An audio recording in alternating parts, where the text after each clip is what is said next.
Olá! Quando o mês de outubro chega, a cor rosa entra logo em evidência. O Outubro Rosa é um momento de mobilização social para reforçar mensagens sobre prevenção e detecção precoce do câncer de mama. Essa campanha vem sendo considerada uma oportunidade para ampliar a abordagem da saúde da mulher e a prevenção do câncer de forma mais ampla, incluindo também o câncer de colo de útero. Mais do que trazer informações sobre o Outubro Rosa, o programa de hoje traz um relato de quem teve e superou o câncer de mama. Sim, a cura existe para quem se previne. E para nos inspirar nessa prevenção, vamos conhecer hoje a história de uma mulher que passou por esse problema. Estamos recebendo aqui em estúdio a jornalista Ellen Nascimento. Do diagnóstico aos 34 anos até a cura, vamos saber como são as etapas de enfrentamento desse problema, que é a principal causa de morte entre mulheres por câncer no país. Está no ar mais um Câmara Aberta para você.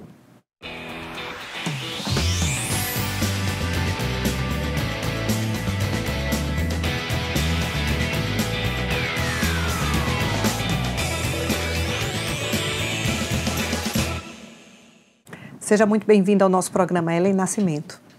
Obrigada pelo convite, pela oportunidade. É sempre muito bom poder compartilhar a minha história de vitória, né? É uma história de otimismo, então eu fico muito feliz. Então, Ellen, você é casada, tem 3 filhas. Conta pra gente o início dessa jornada. Como foi que você descobriu que estava com câncer de mama? Qual era o contexto naquela época? Bem, eu tinha 34 anos, nunca tive histórico nenhum de câncer na família. E eu era o protótipo, assim, perfeito da pessoa que não tem nenhuma chance de desenvolver a doença. Eu amamentei, né, que também diminui as chances, eu era muito jovem e, enfim, com 34 anos... Tinha algum caso na família? Não. Nenhum registro? Né? Não, nenhum registro. E quem descobriu, na verdade, foi o meu marido. Porque eu sempre fui muito relapsa. E a gente, quando jovem, né, o câncer não passava pela minha cabeça. E isso está mudando, né? Porque cada vez mais mulheres jovens estão desenvolvendo o câncer de mama. Mas como foi que eu descobri? Eu estava deitada e o meu marido viu uma elevação, como se fosse uma pedrinha aqui na parte superior aqui do meu seio esquerdo. E aí ele falou assim, Ellen, isso tá estranho. Aí eu fiz, mas isso não é nada não. Eu sempre fui muito tranquila, às vezes até um pouco relapsa com a saúde. Ele falou assim, não, mas é bom que você veja. Aí eu fiz, tá. Só que eu tinha um nódulo na mama direita que doía muito. E aí, por causa da dor, eu fui fazer os exames, as consultas e não era nada. Então, eu pensei assim, bem, se um nódulo que dói não é nada, esse que não dói, absolutamente, então, eu posso ficar descansada. Só que ele foi crescendo muito rápido. Em 1 mês e meio, ele cresceu 5 centímetros. Nossa! Ele foi... Porque, assim, geralmente... o câncer, quando é em pessoas mais jovens, ele vem um pouco mais agressivo. Por causa do metabolismo que é mais rápido quando a gente é jovem, né? Isso. E aí, quando eu vi que aquilo ficou maior, eu falei, não, tenho que ver. E eu fiz todo o meu tratamento no SUS, eu não tinha plano de saúde na época. Aí você foi no exame clínico mesmo, a médica já desconfiou ali? No exame clínico, eu fui para a mastologista e ela falou de uma forma assim tão contundente que eu falei assim, não, essa mulher, ela tá doida. Porque na hora que ela apalpou a minha mama, que ela sentiu, eu nunca tinha visto aquilo no SUS. Ela pegou um papel, colocou um carimbo de urgente, vermelho, e falou assim, olha, você precisa tirar esse nódulo.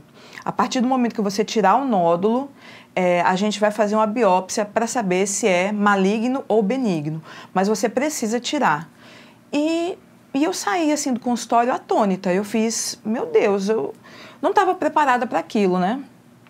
E aí, eu falei, não, vou pegar uma segunda opinião. E fui em outra médica do SUS também, e ela fez o mesmo procedimento e ela fez assim, olha, eu concordo com a outra médica, eu só não concordo na seguinte questão, de você passar por uma cirurgia para tirar esse nódulo, porque se ele for maligno, e dependendo de como vai estar, a gente vai ter que retirar tudo, vai ter que fazer uma mastectomia, que é a retirada total do seio. E aí teriam que fazer duas cirurgias. E aí ela falou assim, então eu só não concordo com isso, então eu prefiro que você faça a biópsia e a partir da biópsia é que a gente vai ver os procedimentos a serem seguidos. E assim eu fiz, mas fiz completamente assim, isso é besteira. Não fiquei com aquela ansiedade que as pessoas ficam, né? Será que é? Será que não é? Falei, não, vai ser um nódulozinho que, independente do resultado de ser maligno ou benigno, eu teria que tirar. Uhum. Existem nódulos que, mesmo benignos, eles precisam ser retirados. Pelo tamanho e tudo, né? Pelo tamanho, pelo formato e pela probabilidade de desenvolver um câncer. Então, enfim... E aí, quando eu fui fazer a biópsia, um exame super, assim, chatinho, né? E demorava, acho que uns 25 dias para ficar pronto. E no dia que eu fui buscar, aí meu marido fez, eu vou com você. E eu sempre fui muito independente, muito desencanada com essas coisas. E eu fiz, amor, não precisa, pegar um exame, que estrutura, que coisa é essa? E aí, o laboratório ficava perto do meu trabalho. E aí eu fiz, não, pode deixar que eu vou sozinha. Aí quando eu fui, no final da tarde, quando eu fui pegar, meu marido já estava lá. E aí eu fiz, mas você é teimoso, né? E aí ele já estava mais preocupado do que você. Ele estava, sim. Ele estava mais preocupado porque ele já havia perdido a mãe com 54 anos para um CA de pulmão, né? Que teve metástase. Enfim, e aí eu fiz, você não abriu? Ele fez, não, você abre. E quando eu abri, eu vi carcinoma in situ, grau nuclear 3. Aí eu fiz, bem, o que é isso? Porque os exames, eles são aqueles termos técnicos, né? Uhum. E eu nunca havia passado por aquilo, então nem sabia. E aí ele fez, deixa eu ver. Quando ele viu, como ele já estava mais familiarizado com essas nomenclaturas e tal, ele entendeu. E aí o olho dele marinou, e aí eu fiz, o que foi? Aí ele fez, liga para a tua médica, porque eu queria que ela falasse. Aí era uma sexta-feira, já eram umas 5h30 da tarde, e aí eu liguei para a médica, doutora Juliana Gadelha. E aí ela fez, olha, Ellen, eu não posso dar esse laudo, porque não é ético, eu não posso dar um laudo por telefone, mas segunda-feira pela manhã você vai lá no meu consultório. Aí eu falei assim, doutora, eu não vou passar o final de semana nessa situação. Se a senhora não me disser, eu vou na sua casa, vou ficar estacionada e vou passar o final de semana ali, acampada. Aí ela falou, olha, é um CA, mas... Aí ela falou, é um câncer. Quando ela falou, é um câncer, aí ela começou a dar várias justificativas, explicações, tentar atenuar a situação, mas eu já não ouvi mais nada. Fiquei surda, só ficou com aquilo, né? E como é que essa notícia repercutiu na tua família? Você já falou do seu marido, mas também nos filhos. Então, na época, as minhas filhas eram pequenas. Eu tinha uma filha de 8 anos e uma filha de 3 anos. Então, elas não estavam sabendo de nada. A preocupação foi minha mãe, minha avó, meu marido, meus irmãos, né? Uhum. A família em geral.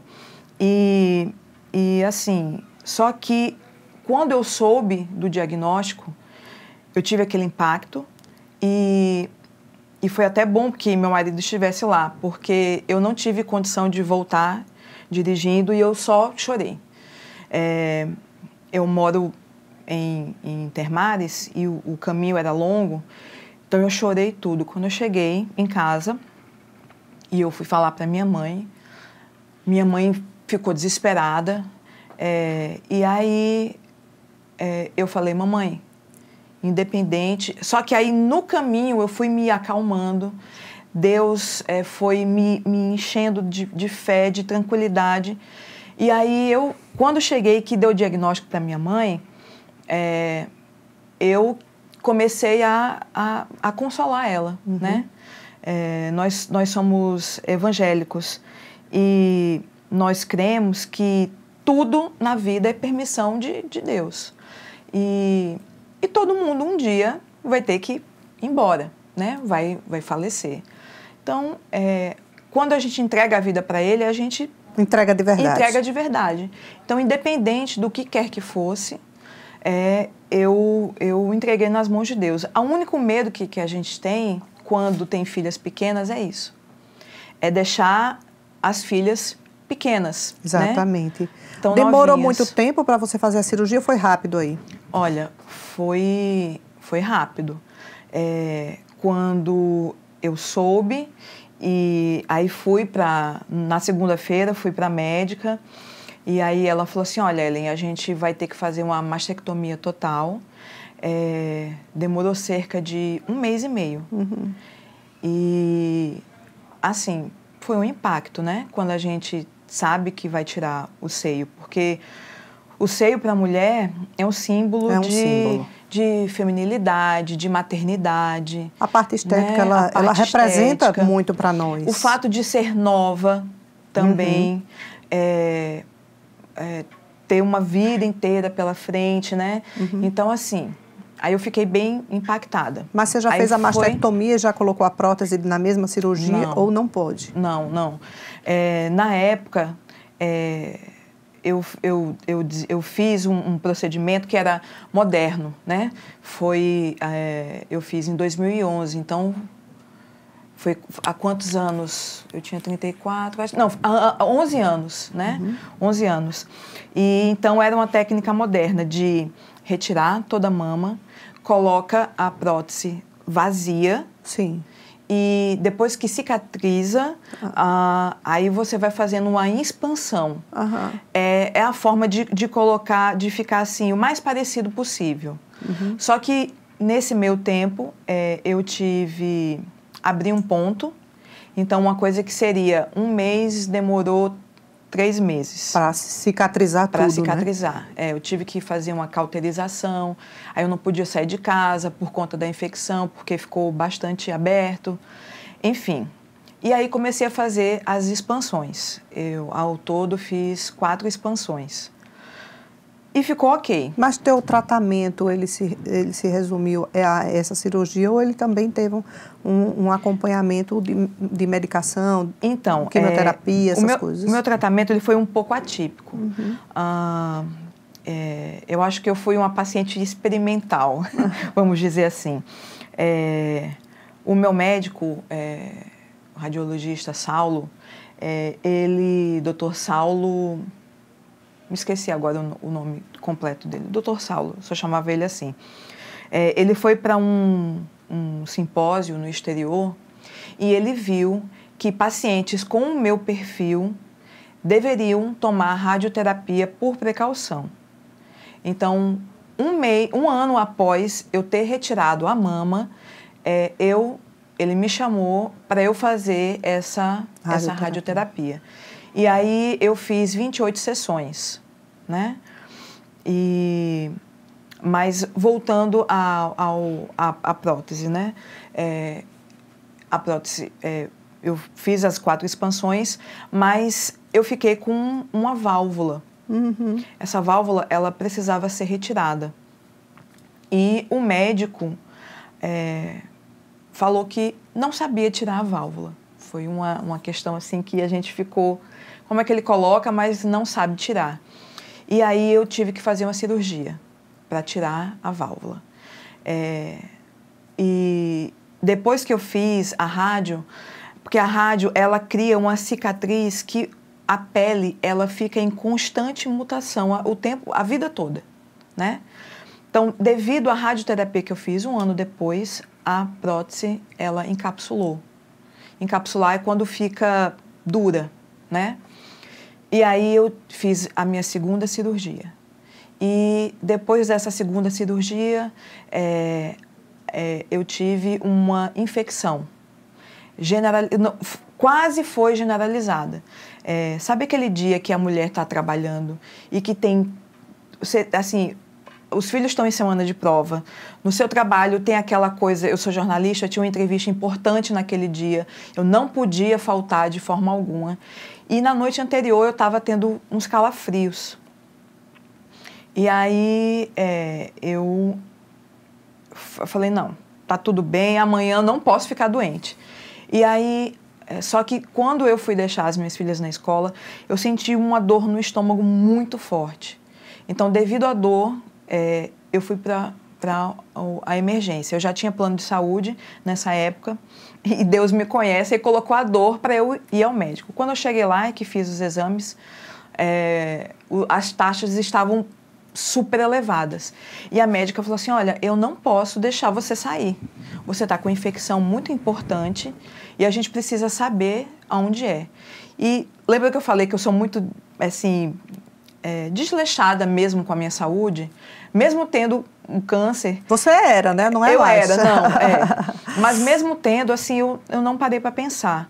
E o meu seio, ele estava escuro e estava com uma mancha roxa, né? Mas eu não falei para a médica. Aí eu liguei para o meu marido e aí falei desse quadro de infecção e ele falou assim, olha, Ellen, deve ser o seu seio. Mostra para ela. Quando mostrou, ela fez, meu Deus, é isso. Então, naquele dia que eu não podia parar, eu parei e passei 1 semana internada, tomando medicamentos para poder fazer a cirurgia de retirada da prótese. A terceira cirurgia. A terceira cirurgia. E aí retirei completamente, novamente. E aí fiz uma raspagem e tal.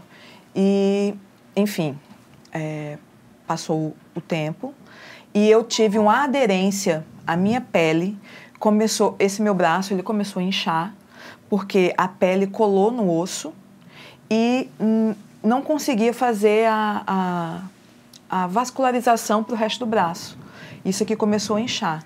E aí eu tive que fazer uma 4ª cirurgia, né?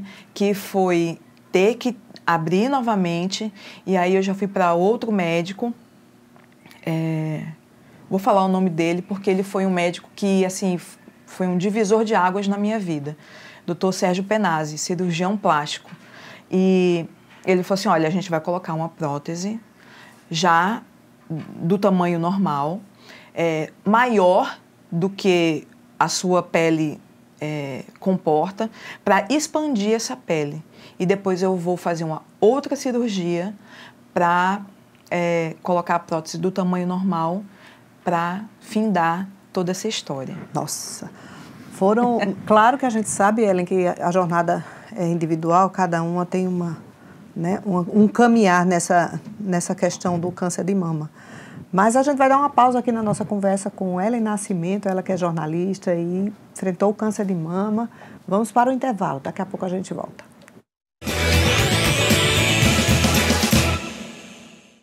É quase impossível não estar com o celular na mão, né? Mas se você está dirigindo, no banho, praticando algum esporte, fica difícil acessar as redes sociais.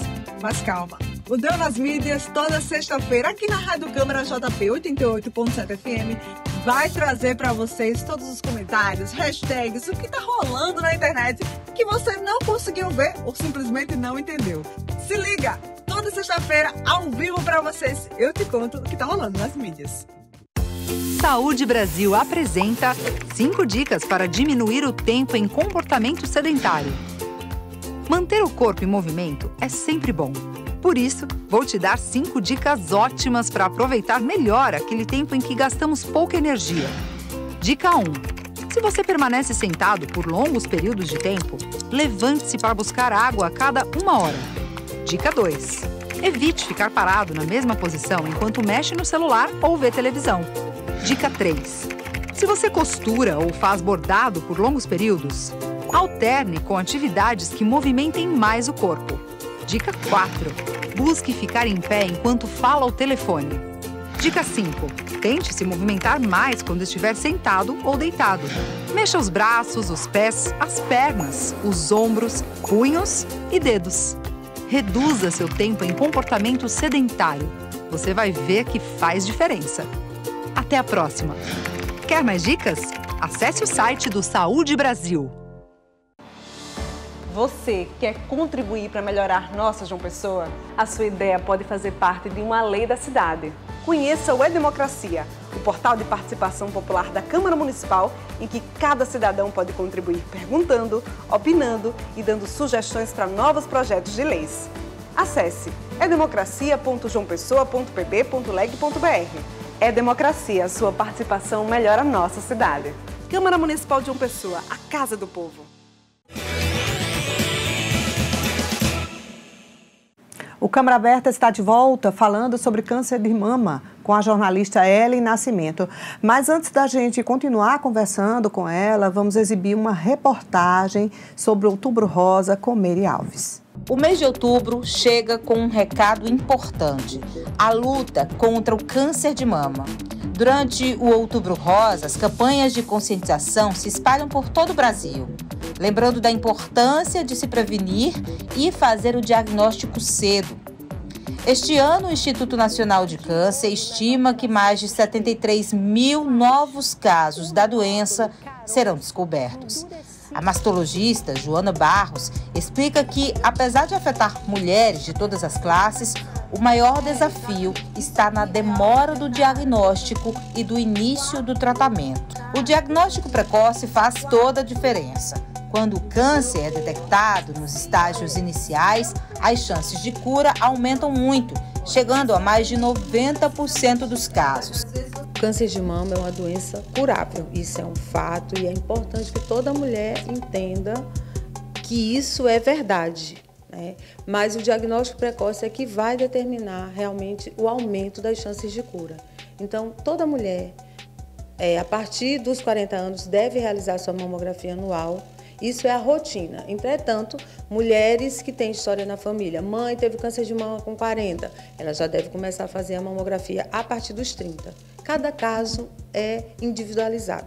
Cada mulher deve ser analisada de um jeito especial, né? Mas o diagnóstico precoce realmente é nosso objetivo, buscar encontrar uma lesão tão pequenininha que ela ainda não tenha invadido outras estruturas e, assim, a gente tem condições de fazer um tratamento mais conservador, muitas vezes preservando a mama, fazendo só um quadrante, evitando a quimioterapia, às vezes a radioterapia, que são tratamentos onerosos, caríssimos, né? E que muitas vezes o paciente da rede pública, a maioria, não tem acesso.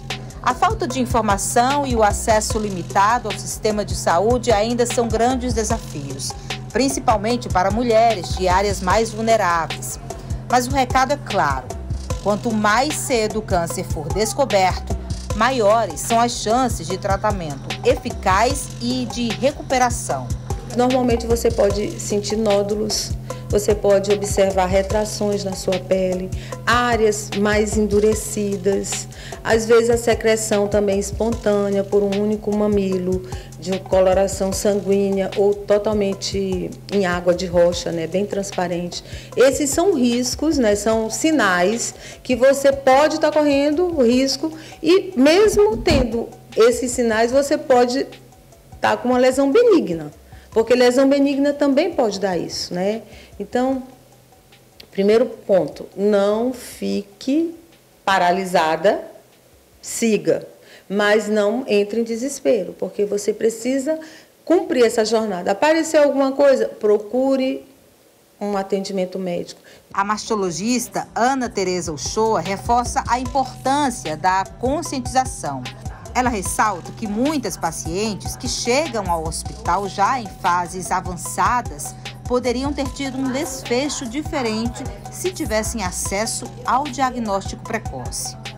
Aqui nós atendemos as pacientes com problemas de mama e aquelas pacientes cujo problema é o câncer de mama, a gente faz o tratamento oncológico e já associa com a reconstrução mamária. Nós temos aqui uma população que não está reconstruída, que fez mastectomia 4, 5, 6 anos atrás e a gente oferece a reconstrução também tardia. Então, nós temos a oportunidade de colocar a mama novamente. Essas mulheres, elas são encaminhadas para cá? Como é que elas têm conhecimento desse serviço? Que é gratuito. Isso é gratuito. Elas devem ser encaminhadas pelo PSF. Então, elas vão ao PSF, conversam com o médico do plantão, da unidade de serviço e eles fazem o encaminhamento via regulação da Secretaria Municipal de Saúde para ter o atendimento aqui no HU. A médica destaca ainda que oferecer a reconstrução mamária é essencial para recuperar a autoestima das mulheres. Nós temos duas situações, vamos colocar os dois cenários. Primeiro cenário. Essa mulher está com diagnóstico de câncer de mama. Ela vai precisar fazer uma mastectomia e nós vamos fazer a reconstrução imediata. Vamos retirar a mama dela e vamos fazer uma reconstrução, recolocar. Geralmente a gente utiliza implante de silicone. Essa é a reconstrução no momento do tratamento inicial oncológico. Algumas mulheres, então, não têm essa oportunidade ou, às vezes, o problema em si não permite que a reconstrução seja imediata e elas vão fazer a reconstrução tardia. No Hospital Universitário Lauro Vanderlei acontece todo ano um mutirão de reconstrução mamária. O objetivo é dar a essas mulheres uma nova chance de recuperar tanto física quanto emocionalmente. A gente realiza um mutirão. Muitas vezes o mutirão para as cirurgias oncológicas e muitas vezes o mutirão para a reconstrução tardia. Normalmente a seleção acontece nos meses de agosto e setembro e essas cirurgias são realizadas em outubro. Como é o acesso? O acesso vem regulado via PSF ou vem até o serviço, avisa que é uma paciente que quer entrar no projeto de mutirão de reconstrução mamária, faz o cadastro no hospital e passa no ambulatório de mastologia. Toda mulher tem direito? Toda mulher tem direito.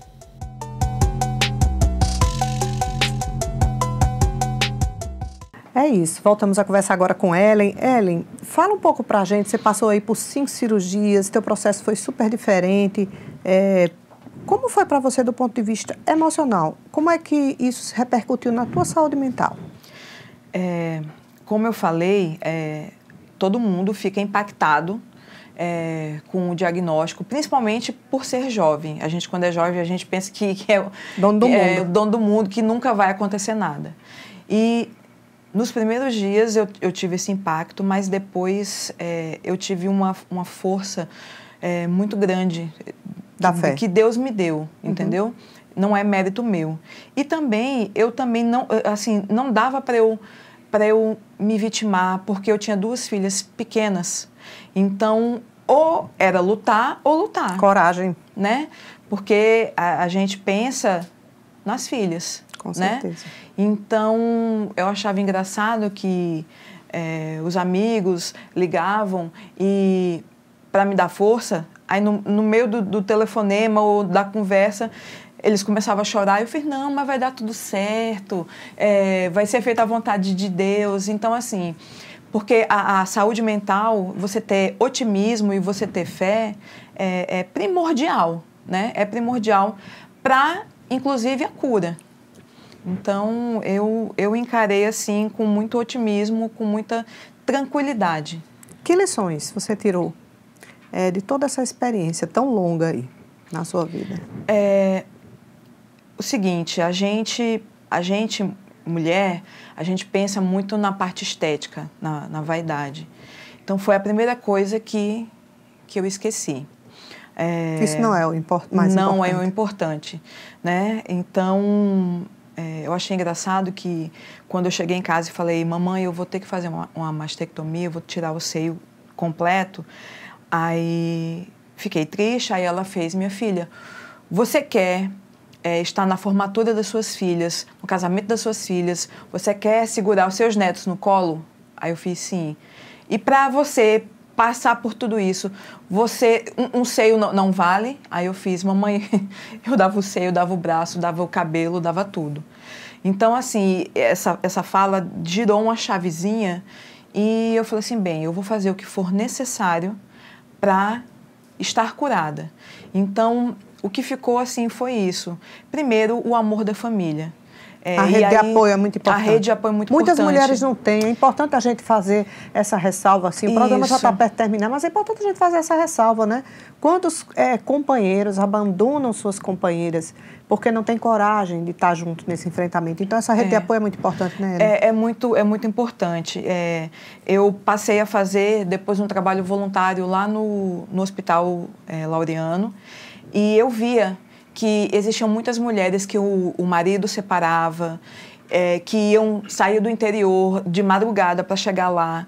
E, assim, não tinha aquela estrutura familiar. E quando eu via todo o amor e toda a estrutura que eu tinha, eu falei assim, eu não posso me dar o luxo de fraquejar, né? Porque eu via a situação de outras mulheres. E é muito importante essa rede de apoio, é muito importante a família, o marido, né? O companheiro é primordial, né? Quando eu vi a cicatriz, uma cicatriz muito grande, que eu cheguei sem o seio, né? E quando eu vi aquilo, aquela coisa assim, e eu chorei, e meu marido fez, Ellen, essa é a parte mais bonita do seu corpo, porque é a mão de Deus em você, é por causa dessa cicatriz que você está viva. Exatamente. Então, nossa, foi muito importante ter esse apoio do meu marido, né? Ellen, a gente deixa aqui o espaço aberto para você deixar uma mensagem. A gente está começando o mês de outubro, é um mês de visibilidade, você viveu essa experiência, mais do que ninguém pode deixar uma mensagem a todas as mulheres e aos homens também, por que não? Porque sempre onde tem um homem, tem sempre uma mulher por perto, ou uma mãe, ou uma filha, ou uma esposa. Uhum. Eu queria dizer aqui que, ao longo desses 11 anos, eu fui chamada em vários lugares para dar esse meu testemunho, porque é um testemunho de vitória, né? Dizer para você, mulher, você, família, porque a família sofre junto, né? Então, você, mulher, vocês da família, saibam que o câncer detectado no começo, a chance de cura é de 95%, 90%. E que tem cura e que existe vida após o câncer, né? Que isso não é um decreto de morte, né? E que é muito importante você manter a fé, seja a fé que você tenha, você manter o otimismo e saber que existe essa vida, que existe cura, e eu estou aqui 11 anos depois dando esse meu testemunho. Eu espero que essa minha fala, essa minha história possa ajudar mulheres que estão passando por esse mesmo momento e dizer que tenham fé em Deus e que vai dar tudo certo. Obrigada por ter vindo trazer sua história inspiradora aqui para a gente. A todas vocês que nos assistem, o programa fica por aqui. Semana que vem a gente volta com uma nova temática. Até lá!